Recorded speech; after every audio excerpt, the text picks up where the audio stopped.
Thank you for joining us here at the Michigan Department of Education in the Office of Educator Talent. Today we are going to be discussing educator evaluation postings and assurances.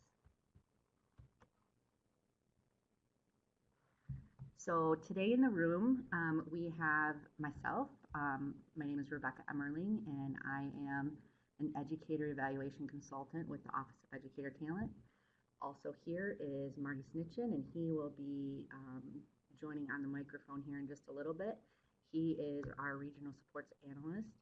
And also in the room is Brian Lloyd, and he is our education research consultant, and he is running technology for us today. So thank you, Brian.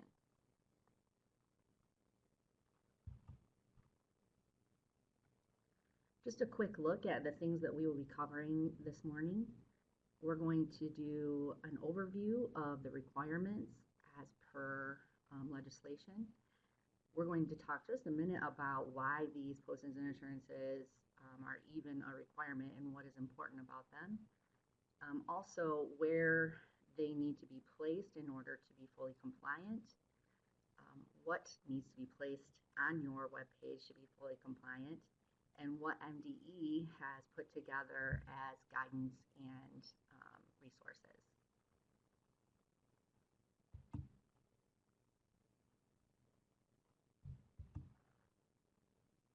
So the legislation that was enacted in December of 2015, the code is right there, specifically speaks to the 2016-17 school year as being the starting point for districts, intermediates, and PSAs to be required to place their postings and assurances of their educator evaluation systems on their public-facing webpage.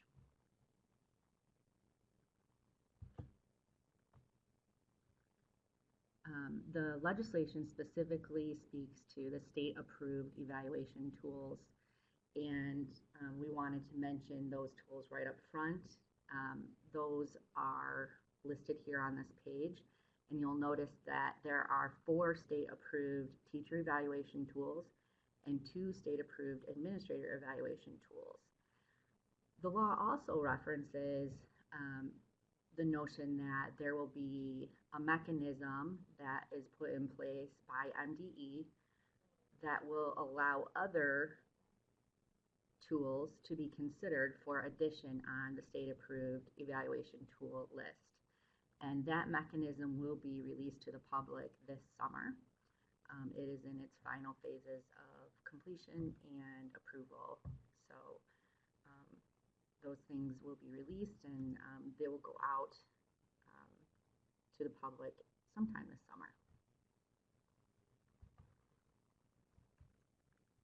So the specific requirements that are called out and spoken to directly in 380-1249 are that every district must minimally post their educator evaluation system tool research base. They must also identify the author and speak to the author's qualifications. They must also detail the evidence of the tool's reliability, validity, and efficacy, or at the very minimum, a plan for developing that evidence if it does not exist. Also, you must have the evaluation framework and rubrics posted. You must also have the process that will be employed for observation and feedback. And finally, a plan for the training of those who will be doing the evaluations, both as the evaluators and observers. So all of those elements are specifically called out in legislation and required. There is an additional allowance. There is an additional allowance in the legislation that affords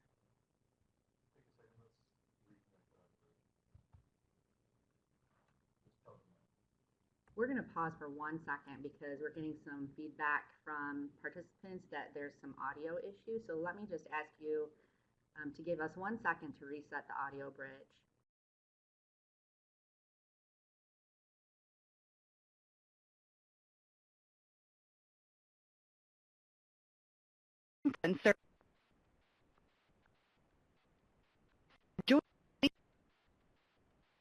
There are 11 participants on the call, including you. You are joining your conference as the host. For a menu of available commands, press *#. So this is just basically drilling down what I want on the report. So the teachers each year have to create a report based on the group gets it, or I don't care. Can you hear her?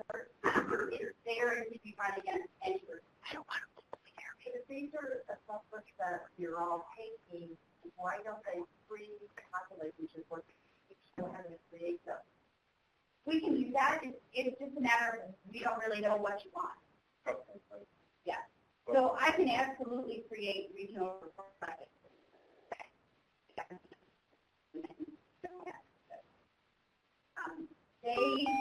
They're out in California, so the only thing they know about MSTEP is that it's all the MSTEP in their state assessment. So that would be done locally, but I'm absolutely more than happy to create those if there's something that we think would be beneficial. Like right now, for audio issues. Hopefully we will pass. If you are connected to phone, just quick reminders.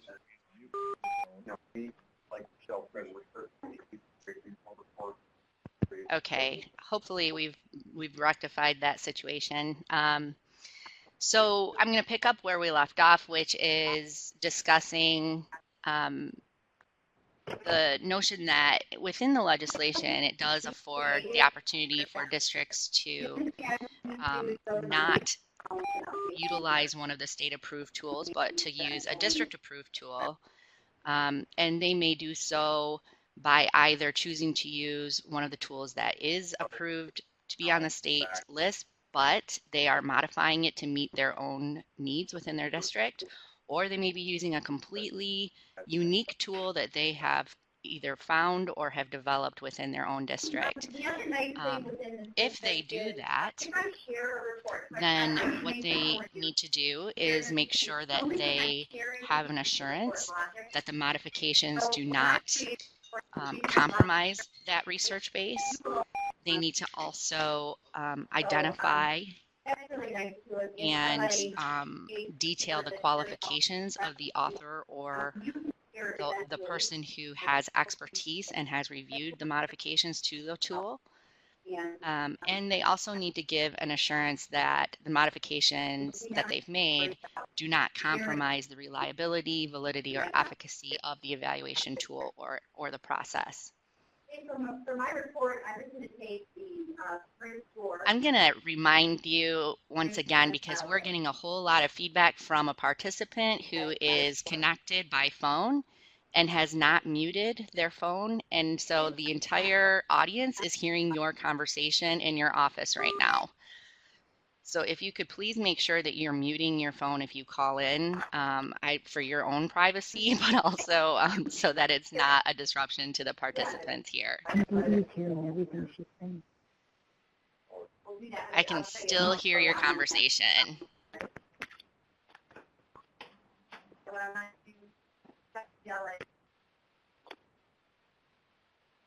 I'm still hearing your conversation.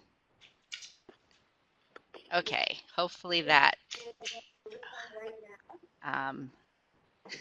nope. Okay, we're going to move forward. So I want to talk for a second about why. Why are these postings and assurances required, and what's important about following through with that requirement.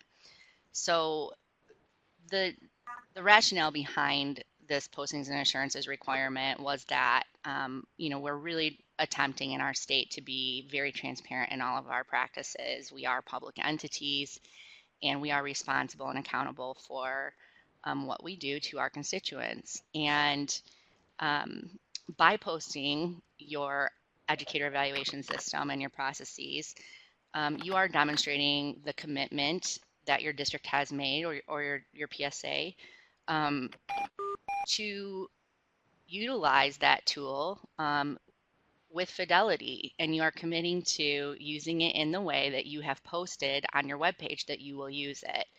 So by posting your documentation on your webpage, you are effectively saying, we promise that we are going to implement this system with fidelity in the way that it is described herein. So it creates a system that is transparent to our stakeholders, and it also provides a level of clarity to all of the stakeholders, which would include your public, but it also would include your internal constituents, including your teaching staff and your instructional staff, who will be observed and evaluated using these tools.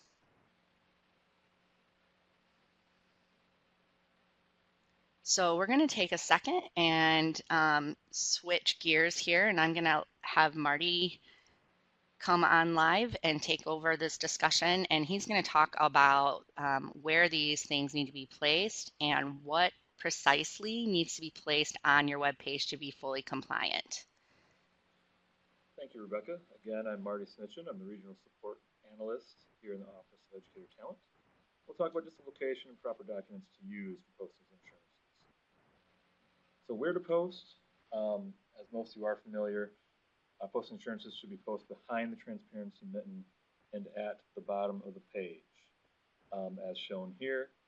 Basically, the reason for it being at the bottom of the page is to kind of, one, have that consistency, so everyone kind of knows where to find it no matter what page they were to go to or district's page they would go to. Two, to separate it from the other budget reporting being done on the transparency page. Just makes it easier to locate down there at the bottom. So that's where to post it. When we're looking at the documents themselves, so the approved tools that were mentioned earlier all have worked with MDE to develop those posting insurance documents, and we have those on our website. So if you go to michigan.gov/MDE-edevals and then click on the teacher evaluation button or the administrator evaluation button, and you'll want to scroll down to the Michigan Educator Evaluation Posting Insurance Documents for District Use. So it's going to just look like this. Here's our page with the teacher button, and then you'll find the state-approved observation tools for teachers, a list of them, and on the bottom is that posting insurances link.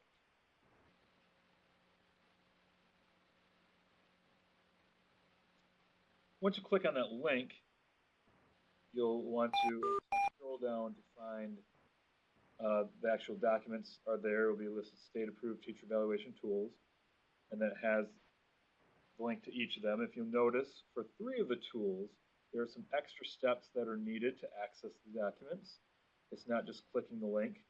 However, for the Marzano, Thoughtful Classroom, and 5 Dimensions of Teaching and Learning tools, to access the posting insurances, just click on those links, and these will be the documents that pop up, and these are your posting insurance documents that you can post to your web page.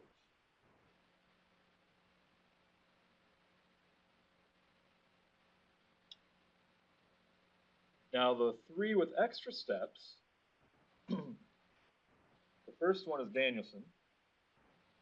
So when you click on that link that is on our web page, it will take you to this page that has research at the top. So on the right-hand side, you want to scroll down. You want to scroll down to near the bottom, and the second to last one on the bottom will say Michigan Educator Evaluation Posting Insurances. You'll have to click that download button in order to access the correct document.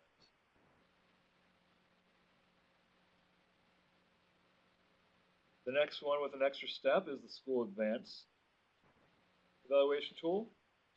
When you click on the link that's provided on our page, it'll bring you to this screen on the left here. It says School Advanced Assurances document from Michigan. You can't just post that. You'll need to actually scroll to the bottom of the page and agree to the terms of use in order to access the correct document. So the link will lead you to this page in which you can access the correct document, but this is not the document to use. And finally, Multidimensional Tool, formerly known as Reeves. When you click on the link on our page, it'll take you to this page, and then on the right-hand side in the big red button, you'll see Posting Assurances requirement. You click on that. So after taking those extra steps, these are the documents that you should have and post to your school webpage under the transparency menu.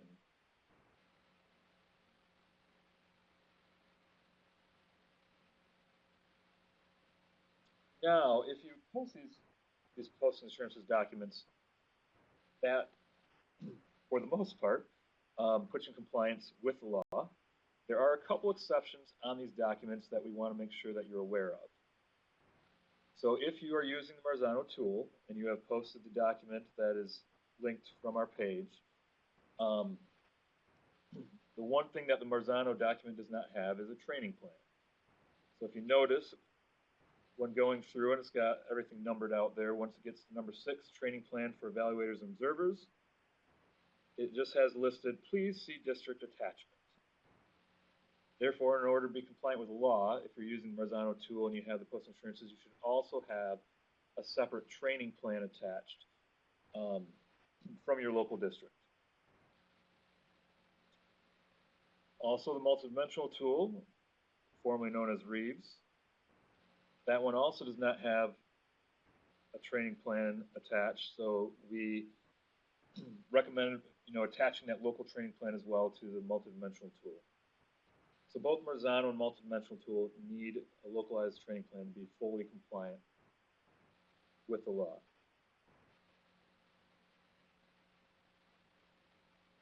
The last one here with Danielson, this isn't a full exception. This is more of a recommendation on our part. When you get to the description of processes, if you notice in the description of processes, it states an evaluation process is determined by local guidelines and decisions. Since it references local guidelines, in order to be fully transparent, it's best practice to kind of post local guidelines with your description of processes along with the posting assurances document.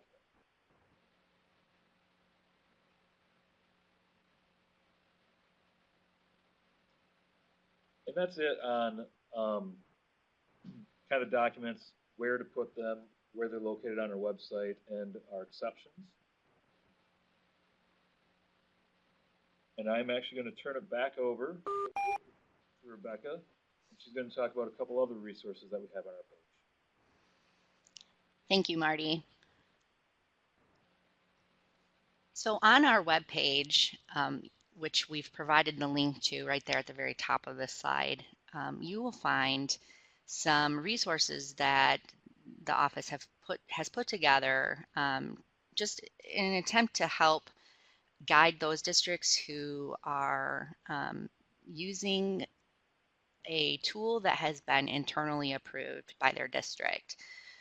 These are not required for use, but they are just there to kind of help make sure that each of the required elements is represented in your postings and assurances, and that we've given you a guide, so to speak, for how to make sure that you are fully compliant with the legislation.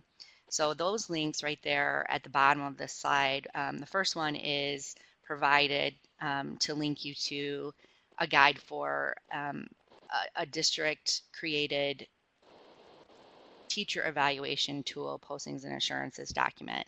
And then the bottom one is the same thing, only it is specifically written to give guidance for the administrator evaluation tool postings and assurances document.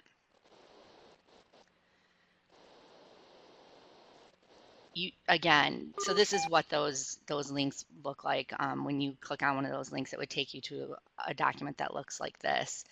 And I just want to restate that if you are using a district approved tool, you are not required to use these postings and assurances templates that we've provided. We just wanted to give districts a guide so that if they wanted to use these, or even if they just wanted to print it out and use it as they develop their own, just to make sure that each of the required components is represented. And also, we wanted to provide our stakeholders out in the field with a rubric that just really clearly identifies each level of compliance and what components need to be represented in order to be fully compliant. And we broke those out by administrator state approved tools, administrator district approved tools, and the same thing with teacher state approved tools and teacher district approved tools.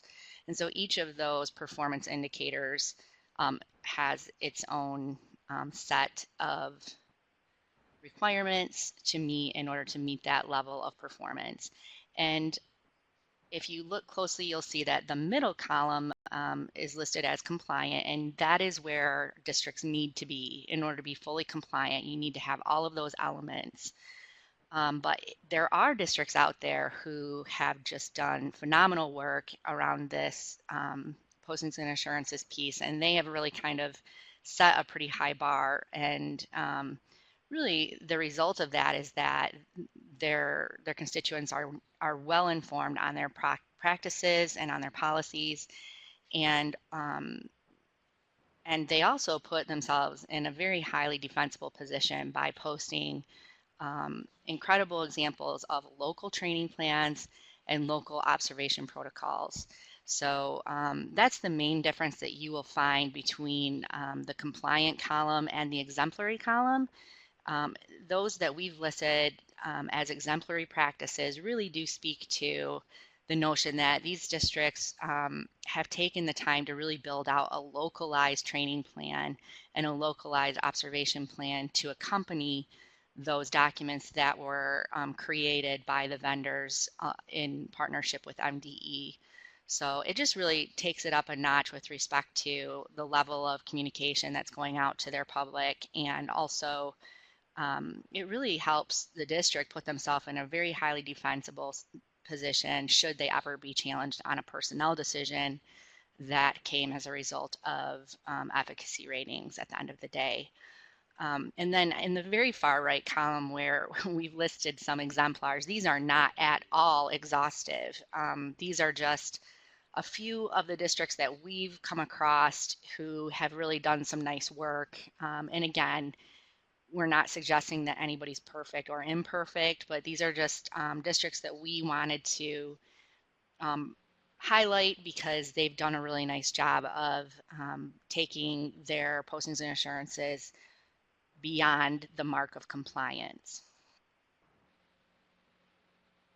And so we've linked this document up, but we've also provided it at the bottom of your screen. You should be able to locate a box that says files available for upload. And we've put this rubric as a guidance document in that box, as well as the webinar deck from today, both as PDF files. So please feel free to click on those links and upload the files. We will also include both of those files as well as the recording of today's session in a follow-up email that all participants will receive. And in addition to that, any of the relevant questions that are posted in our Q&A box will be included in that follow-up email. This is just a quick look at one of our exemplars on that rubric and what they've done to really be highly compliant and also exemplary in their postings of localized plans.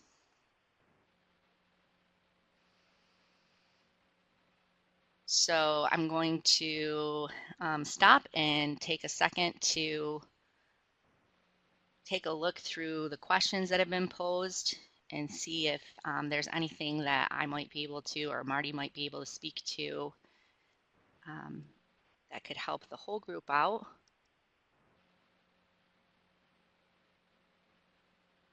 A lot of our questions were about the noise that we kept hearing in the background. So I appreciate whoever was not muting that they went ahead and did that.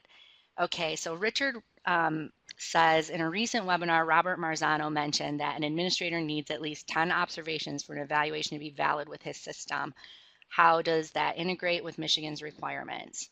So Michigan's requirements it identifies a bare minimum requirement of at least 2 observations for each school year, and also says that at least one of those observations must be unscheduled. It also speaks to the notion that the administrator who is responsible for the teacher's performance evaluation must at least conduct one of those observations. But then it does give an affordance for the possibility that if a teacher has received effective or highly effective ratings in the 2 most recent annual year-end evaluations, they do not have to be observed at that rate. So beyond that minimum, within each of the district approved tools, there may be specific observation protocols that are spoken to. And so if those are posted on a district's webpage as the protocol that they are purporting that they will follow, then that would be the expectation, that they would follow what observation protocol they list. And as long as it meets the minimum that is spoken to in the legislation, they would be compliant.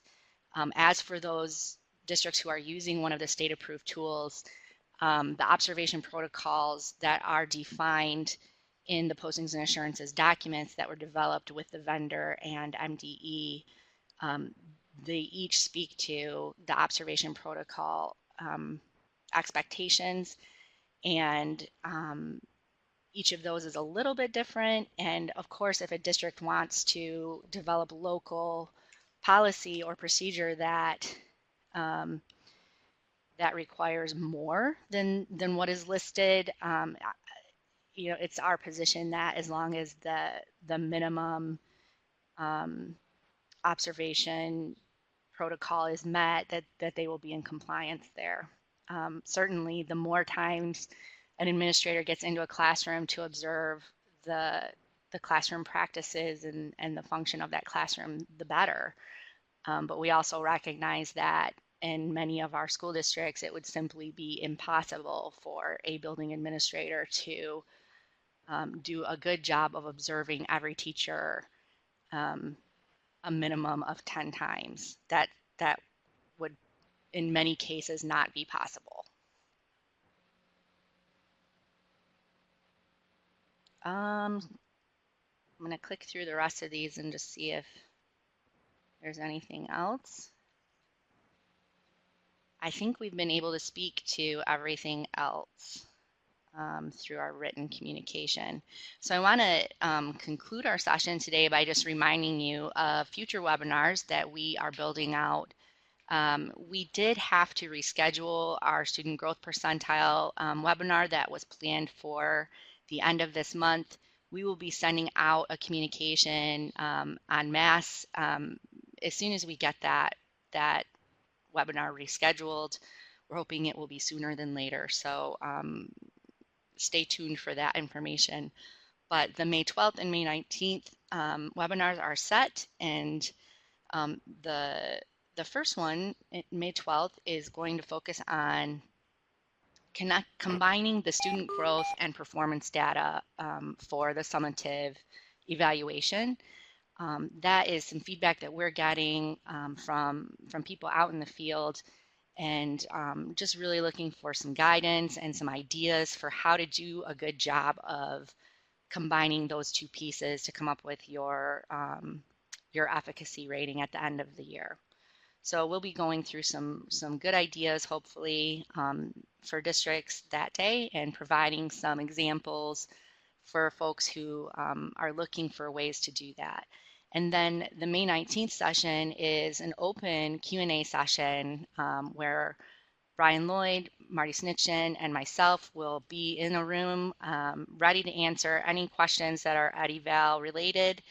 And I shouldn't say any questions because there could be something that we have never been asked and we might have to do a little research, but we will do our best to answer all the questions that day. And as always, if there's a question posed that we can't immediately give a solid answer for, we will research that and provide a detailed answer in our follow-up email Q&A. So, oh, it looks like maybe there's one more question that just came in. Let me check this out. What is the deadline? That's an interesting question, Diane. So MDE has interpreted the legislation as having meant that at the beginning of the 2016-17 school year, postings and assurances needed to be posted. I do know that there are others out in the education community who are interpreting that differently and are perhaps giving legal guidance that is not in line with that. But MDE has interpreted that language as meaning that the intent of the legislation was for those postings and assurances to be live on the web pages at the beginning of the 16-17 school year. So we are very hopeful that districts have those up and running right now, but if they do not, my short answer for that would be as soon as possible. And we are here to help. So if your district has specific questions, or if you need examples, or if you just need to run things by us and for us to, maybe give you some guidance, we are happy to do that. So please don't hesitate to get in touch with us here if we can help you out in any way. I don't see any other questions that have come in. So I want to thank you very much for joining us today. And I do apologize for those audio issues at the beginning of our time. We will be following up with an email that has all of these documents attached, and also it looks like a pretty brief Q&A. So I'm going to take that as a sign that everyone out in that field is getting this down pretty good. So I hope that's the case. And thank you so much for joining us today.